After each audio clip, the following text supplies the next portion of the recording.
What's up, folks? This is Dan from Discern. Welcome to episode number 6 of the Discern Recap, where I go over my favorite, highly recommended new albums, EPs, singles that fall into the broad category that is Christian music. This show releases every Wednesday. Yes, I am changing the release day of the show. Instead of Monday, it's going to be coming to you on Wednesdays now. That will fit my schedule way better. I really need the extra time. A lot of music to get through, a lot to sift through to find these recommendations. The best of the best. That's all I want to bring you. Hopefully, you'll be understanding about that. If you want to make sure you don't miss any episodes, be sure to subscribe. If you want to get involved in the show, you can comment below. You could tweet at me at discernreviews. You could email me, discernreviews@gmail.com. Reach out and let's chat. What albums have been tickling your ears recently? What other albums, other ones that I haven't mentioned, do you want to hear about on the show? Hope you didn't forget Valentine's Day. If you did, shame on you, and ask for forgiveness and do better next year. My wife and I tried going out for brunch, and we went to the first place, this restaurant, 20-minute wait. So we left and tried a second place. 25-minute wait. So we tried a third place, 45-minute wait. So we went to Panera and went through the drive-thru. Yeah, problem solved, I guess. Let's get cracking here. Recommendations. The first one, The Rocket Summer with the single Cold War. The Rocket Summer is the solo project of Bryce Avery from Texas, who has been creating music since the early 2000s. In the past, his music has leaned in the power pop direction of indie rock, and the single here, Cold War, is another single that showcases his broad range in talent and style that he can tap into. This is a very quirky and odd track, not too similar from other releases I've heard recently.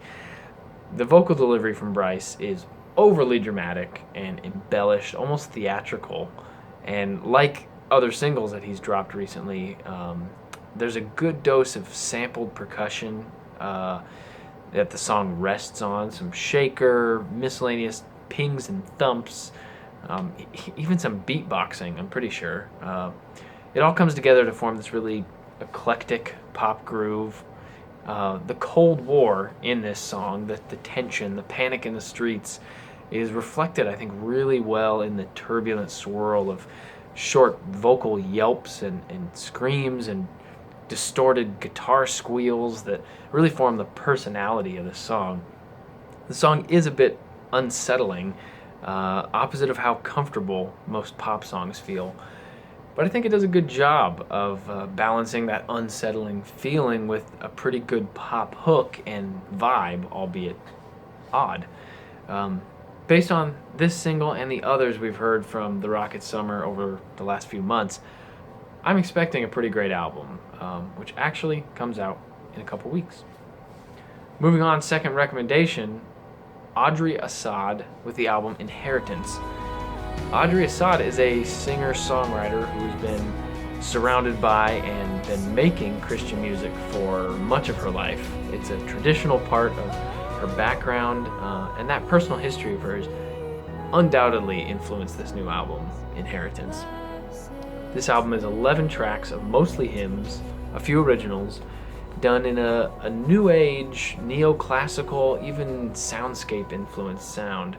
Kicks off with a Western hymn, Ubi Caritas, sung entirely in Latin, and I was kind of feeling like a Catholic before the Reformation, unable to understand a thing that was being said, seeing as I don't know Latin. I looked up the song, though, learned a thing or two. Pretty good song. I did find the way she was singing to be well worth paying attention to, even if you don't understand it, because it just sounded so stellar. Throughout this whole record, Audrey treats these hymns with the intentionality and creative reverence that the lyrics deserve. The compositions are so accurately crafted to mirror the tone and the message of each hymn, from dark and mysterious to bright and nostalgic. I feel like the creative liberties that Audrey took here strike a difficult balance between the originality and familiarity. They aren't overly proud and assuming, and they're also not underwhelming and immature. They rise and fall as best fits the song. The compositions are all vehicles for the lyrics and the message, but they're exquisite and well crafted vehicles, worthy of careful listening. A good example, actually, of the purposeful nature of the music, take the song Jesus' Blood Has Never Failed Me Yet. Now, the word yet can really get under some people's skin because it implies, it doesn't actually say, look up the definition of yet, it implies, though, that maybe it won't always never fail me. Now, we know from Scripture that his blood will never fail. All who have been purchased by his blood will never be snatched out of the Father's hand. But the feeling of instability, I think that we all feel at times, feeling doubt, surrounding the efficacy of Christ's work on the cross. Am I really saved? It's reflected in the trembling strings and rumbling drums, the echoing screeches of a violin are unsettling, and the only real beam of light is the rising, hopeful melody coming from Audrey's ethereal vocals saying, and there's one thing I know, that he loves me so. It's that one beam of hope. That feeling of holding on to the truth of his unending love and faithfulness, even when it doesn't feel so true in our hearts. It was all so beautifully painted by the composition, and this is just one example of many on this record. The album is covered in moments like this. The arrangement, the lyrics, the instrumentation, it all fits together, like good art should. It's various pieces that come together and they further along a message in a way that greater than any one of those pieces could do. Highly recommended. Really, really highly recommend that you give this a listen. 41 minutes. They just flew by as I listened to this, because seriously, I was not bored once. And it's captivating, it's emotionally resonant. Currently, it's available to stream on The Drop. Check the link below.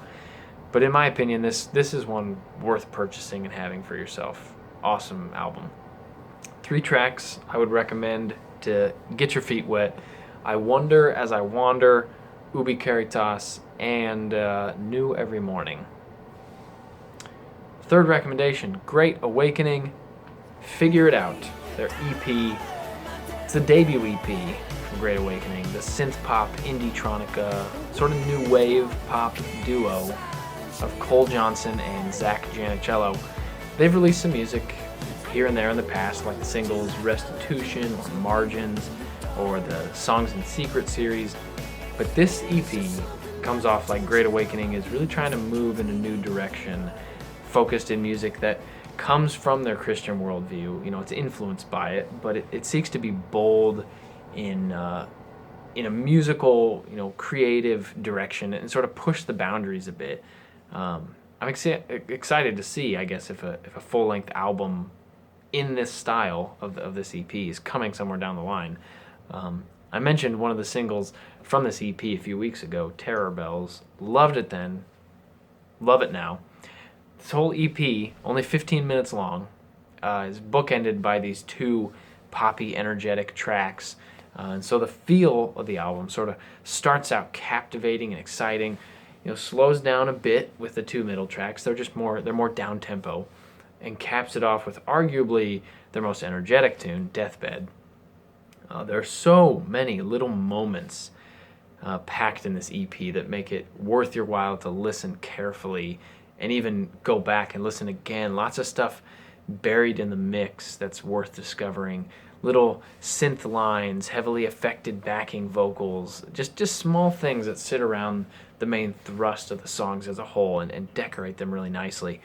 I really like how they sample from such a wide range of electronic and acoustic-based sounds, thick, fuzzy synth pads, crisp, real cymbals, booming toms and kick drums, 80s-inspired synths and melodies, poppy lead guitars. There's so much variance here, but it's all contained within a nice, focused context. Like, I wouldn't describe any of their sound as experimental. but they certainly experiment in the pop and electronic space from where their music sits. Figure It Out, this EP is a great little EP, hopefully a sign of more to come from these guys. And knowing that they're calling it their debut EP, I'm fairly certain we can expect more music from them down the road. Fingers crossed. Last recommendation, Genesis with the album Blackbook. Genesis is the moniker of Angel Delphi, a hip-hop and rapper, hip-hop artist and rapper. A hip-hop is not a thing. A hip-hop artist and rapper from Chicago who has released his debut album here, Blackbook.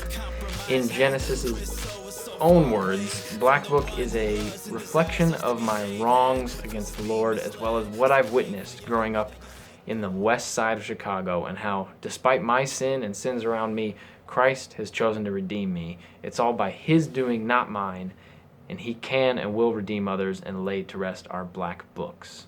Those books that contain all our dirty secrets, everything we've done, everything that has come from our hearts, everything that we have done outside and within. As a rapper within the Chicago scene and a native of Humboldt Park, he can't help but address the problems in his own backyard, Chirac, as people have started calling it.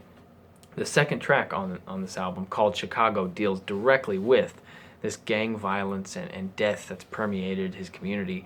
He brings the right antidote, though, the gospel, as the verse from Ray Crespo says, the only hope for this battlefield. He reminds us to pray for Chicago, to stop pointing fingers. Remember, they aren't your enemies, to point them to Jesus. Throughout this whole record, I loved the production, which I find a little odd because it was produced by Diamond Style Productions. And I don't know then if these were pre-made beats or created specifically for this album. Either way, Genesis is placed really well within the instrumentals, and I think they match the tone of each track really well between his vocals, his delivery, and the instrumentals. They fit together nicely. The instrumentals are less aggressive and more melodic and involved than just simple trap beats of kick drums, hi-hats, and claps.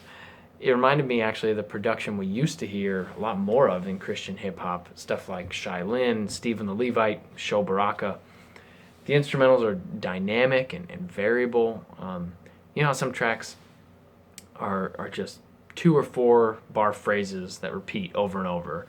These tracks, these instrumentals, don't really feel that way. They're more complex. They really keep your interest. There's also a lot of great hooks in these tracks, memorable hooks. I just feel like every track has at least something to make you come back for. Great production, great hook, great flow. Speaking of flow, the verse from Genesis on the track Rep is absolutely jaw-dropping. Speedy, accurate, clever. The words just come flying at you. It's quite the barrage. On this record, 3 tracks to help you dive in. Chicago, featuring Ray Crespo and Dwayne Reed on the hook. The track Open Letter. And finally, King. So check those out. Great album. Definitely one that I've been playing on repeat recently. That is all I have. Those 4 recommendations. That's all I got for you this week. Thank you for watching the Discern Recap. Please subscribe if you like this content. It's coming to you every Wednesday. No longer on Mondays. It's coming to you every Wednesday. If you have a particular album that you've been enjoying, let me know. I know a lot of other albums came out last week. I listened to way more than just the songs I recommended. So I know there's some pretty good stuff out there. What about you? What are you spinning recently? Did you listen to any of the songs that I mentioned? What did you think of them? You can comment below. You could tweet at me at discernreviews, DISCERN. You could send me an email, discernreviews@gmail.com. Whatever works for you, Anyway, hope this helped. See ya.